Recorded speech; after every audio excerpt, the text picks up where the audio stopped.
Moving forward students discuss करते हैं what are the factors that affect the rate of reaction, यानी कि उसकी स्पीड को कैसे अफेक्ट कर रहा होता है। सबसे पहले स्टूडेंट्स हम देख लेते हैं factors affecting the rate of reaction are nature of reactants, surface area, temperature, light and concentration of reactants. यानी कि स्टूडेंट्स हम इनको वन बाय वन डिस्कस कर रहे होंगे। सबसे पहले स्टूडेंट्स हम डिस्कस करते हैं नेचर ऑफ रिएक्टेंट्स को। स्टूडेंट्स याद रखिएगा कि वो रिएक्टेंट्स या वो एलिमेंट्स जो हाईली इलेक्ट्रोपॉजिटिव एलिमेंट्स होते हैं वो स्टूडेंट्स हमेशा वायलेंटली रिएक्ट कर रहे होते हैं। यानी कि स्टूडेंट्स जो इजीली अपना आउटर मोस्ट इलेक्ट्रॉन लूज कर लेते हैं, यानी कि इलेक्ट्रोपॉजिटिव एलिमेंट्स, वो ज़्यादा स्पीडीली रिएक्ट करते हैं। उसके अलावा स्टूडेंट्स हमने डिस्कस किए थे कि ऑक्सीडेशन रिडक्शन रिएक्शंस होते हैं वो आपके पास स्टूडेंट्स बहुत ज़्यादा फास्ट हो रहे होते हैं, जिनमें there is gain and loss of electron. Oxidation reduction reaction students हो गए आपके पास, ये फास्ट होते हैं। अल्किलाई और अल्कलीन अर्थ मेटल्स क्योंकि स्टूडेंट्स ज़्यादा इलेक्ट्रोपॉजिटिव होते हैं तो ये ज़्यादा फास्ट रिएक्शंस आपको दे रहे होते हैं, यानी कि इनके रेट ऑफ रिएक्शंस ज़्यादा होते हैं अगर हम रिलेट करें तो।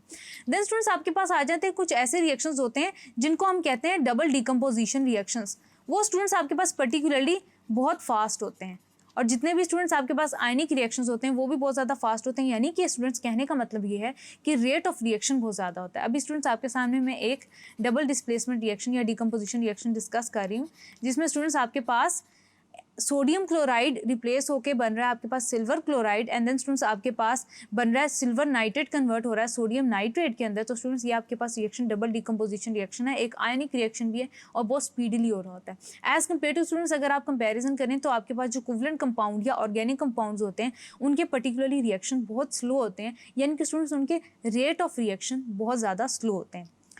तो स्टूडेंट्स आगे चलते हैं, डिस्कस करते हैं कंसंट्रेशन ऑफ रिएक्टेंट्स। स्टूडेंट्स आपने देखा होगा कि जितनी ज़्यादा हमारे एनवायरनमेंट में किसी भी पर्टिकुलर प्लेस के ऊपर या पर्टिकुलर बिल्डिंग के ऊपर जितनी ज़्यादा आपके पास एसिड रेन होती है उतना ज़्यादा स्टूडेंट्स आपके पास जो उसका मार्बल हो रहा होता है वो इरोड हो रहा होता है। तो स्टूडेंट्स के कहने का मतलब ये है कि जितनी ज़्यादा आपके पास रिएक्टेंट की कंसंट्रेशन होती है उतना ज़्यादा रेट ऑफ रिएक्शन होता है। इसकी रियल लाइफ एग्जांपल आप एक और ले सकते हैं कि स्टूडेंट्स आप एक पैरासीटामोल खाएं तो आपको जल्दी इफेक्ट नहीं आता, दो खाएंगे तो ज़्यादा जल्दी इफेक्ट आएगा। यानी कि स्टूडेंट्स आपने जितनी ज़्यादा रिएक्टेंट की कंसंट्रेशन बढ़ा दी है उतने ज़्यादा स्टूडेंट्स आपके रिएक्शन की स्पीड ज़्यादा हो जाएगी। तो स्टूडेंट्स ये पर्टिकुलर इसके पीछे थॉट थी। देन स्टूडेंट्स हम देखते हैं सरफेस एरिया। सरफेस एरिया को स्टूडेंट्स जब आप डिस्कस करते हैं तो जितना ज़्यादा सरफेस एरिया होता है उतने ज़्यादा पॉइंट ऑफ कांटेक्ट ज़्यादा होते हैं। सबसे ज़्यादा स्टूडेंट्स हम देख सकते हैं कि हमारे पास दो एक कंपैरेटिव में एक रिएक्टेंट्स हैं। आपके पास स्टूडेंट्स ए का सरफेस एरिया कम है जबकि स्टूडेंट्स आपके पास जो बी है उसका सरफेस एरिया काफ़ी ज़्यादा है। ए का स्टूडेंट्स आपके पास सरफेस एरिया कम है तो पॉसिबिलिटीज़ ऑफ कांटेक्ट काफ़ी कम है।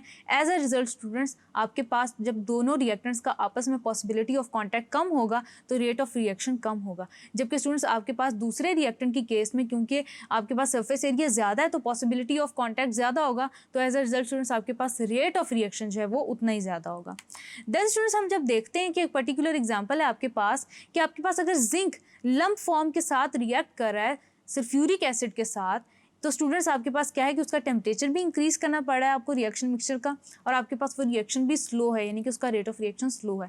एज अ रिजल्ट स्टूडेंट्स अगर आप पाउडर्ड जिंक के साथ हाइड्रोक्लोरिक एसिड का ये पर्टिकुलर रिएक्शन करवा रहे हैं तो स्टूडेंट्स आप याद रखेंगे कि आपके पास जो जिंक क्लोराइड है वो आपके पास लेसर टेम्परेचर्स में भी जनरेट हो जाएगी, यानी कि स्टूडेंट्स आपके पास रिएक्शन जो है वो सरफेस एरिया के ज़्यादा होने की वजह से स्पीडीली ज़्यादा हो जाता है।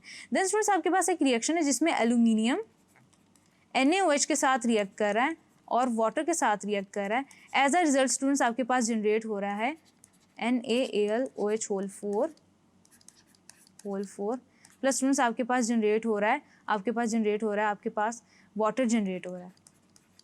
अब स्टूडेंट्स ये जो पर्टिकुलर रिएक्शन है उसमें स्टूडेंट्स आप याद रखेंगे कि आपके पास जो एल्यूमिनियम है लंप फॉर्म में होगा तो आपको टेम्परेचर बढ़ाना पड़ेगा रिएक्शन मिक्सचर का, बिल्कुल वैसे ही जैसे स्टूडेंट्स हमने बात की हाइड्रोक्लोरिक एसिड और जिंक के लिए, बिल्कुल वैसे ही कंडीशन आपके पास एल्यूमिनियम और सोडियम हाइड्रोक्साइड के लिए आएगी। इसके अलावा स्टूडेंट्स आपके पास जो पाउडर्ड फॉर्म में कैल्शियम कार्बोनेट होगा वो ज़्यादा अच्छे से सल्फ्यूरिक एसिड से रिएक्ट करेगा एज कम्पेयर टू दैट जब वो बिग पीसेस की फॉर्म में होगा। तो स्टूडेंट्स ये तो हमने डिस्कस कर लिया थॉरली सरफेस एरिया को। आगे देखते हैं स्टूडेंट्स लाइट को डिस्कस कर लेते हैं।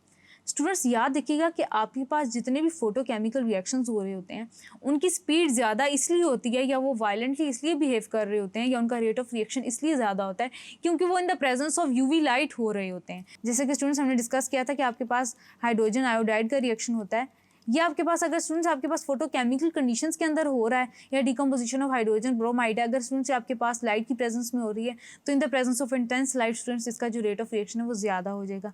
बिल्कुल इसी तरह स्टूडेंट्स हमने ऑर्गेनिक केमिस्ट्री के अंदर कुछ हमने रिएक्शंस पढ़े थे जिनमें स्टूडेंट्स आपके पास आ जाता है आपके पास जो फॉर्मेशन ऑफ HCl होता है स्टूडेंट्स वो भी आपके पास फोटोकेमिकल रिएक्शन होता है। उसके अलावा स्टूडेंट्स जो आपके पास कार्बन टेट्राक्लोराइड की फॉर्मेशन होती है वो भी as a result of photochemical reaction हो रही होती है, यानी कि in the presence of light आपके पास रिएक्शंस ज़्यादा स्पीडीली हो रहे होते हैं। आगे चलते हैं स्टूडेंट्स, डिस्कस करते हैं कि आपके पास टेम्परेचर कैसे रेट ऑफ रिएक्शन को इंक्रीज कर रहा होता है।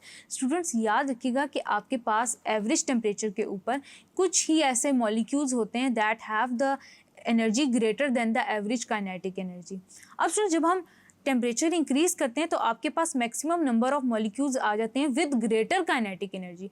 अब स्टूडेंट जितनी ज़्यादा काइनेटिक एनर्जी ज़्यादा होती है उतनी जल्दी ये रिएक्ट करते हैं, उतनी स्टूडेंट्स अपनी जल्दी ही एक्टिवेशन एनर्जी गेन करते हैं और उतना ही ज़्यादा स्टूडेंट्स आपका जो रिएक्शन है वो स्पीडीली हो रहा होता है, यानी कि उतना ज़्यादा आपका रेट ऑफ रिएक्शन होता है। इसके लिए स्टूडेंट्स आप देख सकते हैं कि मैक्सवेल बोल्ट्जमैन कर्व है काइनेटिक एनर्जी के लिए, जिसमें आप देख सकते हैं कि आपके पास एक साइड पर जब टेम्परेचर कम है तो आपके पास ज़्यादातर मॉलिक्यूल्स के पास एवरेज काइनेटिक एनर्जी है, जबकि स्टूडेंट जब आप टेम्परेचर इंक्रीज कर देते हैं तो आपके पास स्टूडेंट ज़्यादातर मॉलिक्यूल्स जो होते हैं उनकी एनर्जी जो होती है वो ज़्यादा होती है एवरेज काइनेटिक एनर्जी से। तो स्टूडेंट्स आपके पास जो है ये जो आपके पास ग्राफ है ये इंक्रीज हो जाता है in case of T2 and T1, यानी कि आप स्टूडेंट्स देख सकते हैं कि टेम्परेचर सेकंड टेम्परेचर क्योंकि ज़्यादा है इसलिए स्टूडेंट्स आपके पास जो नंबर ऑफ मॉलिक्यूल्स हैं विद ग्रेटर काइनेटिक एनर्जी वो ज़्यादा हो जाते हैं एंड कॉन्सिक्वेंटली स्टूडेंट्स आपके पास वो मॉलिक्यूल्स जो पोजेस कर रहे होते हैं एक्टिवेशन एनर्जी उनकी तादाद भी ज़्यादा हो जाती है। देन स्टूडेंट्स आगे चलते हैं कि टेम्परेचर कैसे रिलेट कर रहा होता है एक्टिवेशन एनर्जी को और आपके पास रेट कॉन्स्टेंट को, उसको स्टूडेंट्स हम डिस्कस करते हैं through Arrhenius equation. Thank you.